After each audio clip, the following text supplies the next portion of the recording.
위치인 일타홍도 실제로 이 본처에게 정성껏 온순하게 옷 어른을 대하듯이 최선을 다했대요. 이거는 그만큼 믿음이 있었기 때문일까요? 아무튼 그런데 그럼 뭐예요? 심의수는 맨날 일타홍의 방만 들락거렸답니다.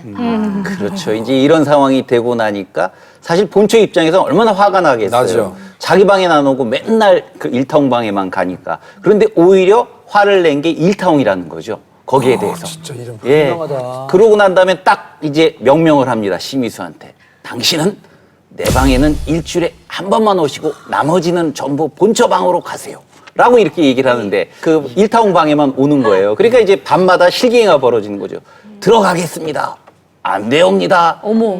서방님께서는 본처 방으로 가십시오. 그래서 서로 그냥 문을 잡고 서로 실갱이를 나는 밤새도록. 여기가 편하다 이러고 막 들어가려고 그러게요. 그러고. 그런 상황이 이제 벌어지게 됩니다. 공부하는 게 너무 힘들었나 봐요. 어느 날은 이렇게 책을 내던지면서 더 이상은 공부하기 싫다 이렇게 공부 포기 선언을 해버렸어요. 아유. 그러니까 일타홍은 이렇게까지 내조하고 배려했는데 억장이 무너졌겠죠. 무너지죠. 일타홍은 어떻게 했을까요? 서방님이 공부를 안 하신다면 어떻게 보면 자기 기생까지 포기해서 정말 이 사람을 위해서 헌신한 거 아니에요.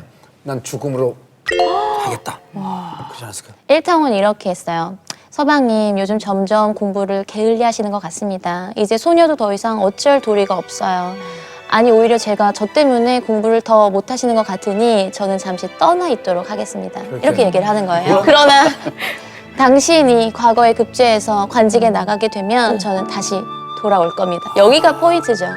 부디 공부 열심히 하셔서 빨리 저를 돌아올 수 있도록 해주세요. 뭐 이제 이런 거였던 거죠. 그 일종의 마지막 카드죠. 네. 내가 이제 너가 공부 이렇게 안 하면은 이제 떠날 수도 있고 떠날 건데 만약에 붙으면 돌아온다. 야, 이거 진짜 이게 대단한데요. 보통 우리가 이제 밀고 당기기에서 밀당의 법칙이라고 하잖아요. 그럼 일타홍은 밀당의 법칙을 아주 정확하게 알고 있는 여인이고요. 주도권 확보를 하기 위해서 자기가 떠날 때 떠나는 건데 그렇다면 여태까지 굉장히 우리가 지고지순하게 봤는데 그렇게 않게 볼 수도 있어요. 남자를 성공시켜서 본인의 신분까지도 좀 같이 그러니까, 상승하려고 했던 게 아닌가. 이 부분에 약간 의심은.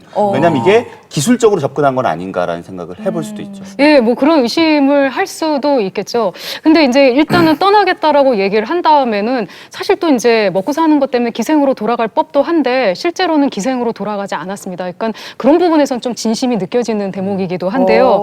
그리고 또 원래 그 어머니, 시어머니 되시는 분이 이 일타홍이 얼마나 이쁘겠어요. 그래서 그러지 마라, 떠나지 마라고 말렸지만 제가 이런 방법을 취하지 않으면 절대로 심의수가 성공할 수가 없다. 그래서 시어머니를 설득하고 이제 떠나게 된 겁니다. 예, 아유. 떠나서 사실 갈 곳이 없죠. 갈 곳이 없어서 어느 재상집, 늙은 재상집에 들어가서 거기 이제 그 부엌이나 이런 어떤 주방 일을 도맡아서 일도 하고 그랬답니다. 근데 그 재상도 이 일타홍의 영리함과 아니면은 총명함을 알아보고서 뭐 수양딸을 삼을 정도였다라고 하니까 그래요? 일타홍이 총기가 있었던 거죠. 근데 일단 그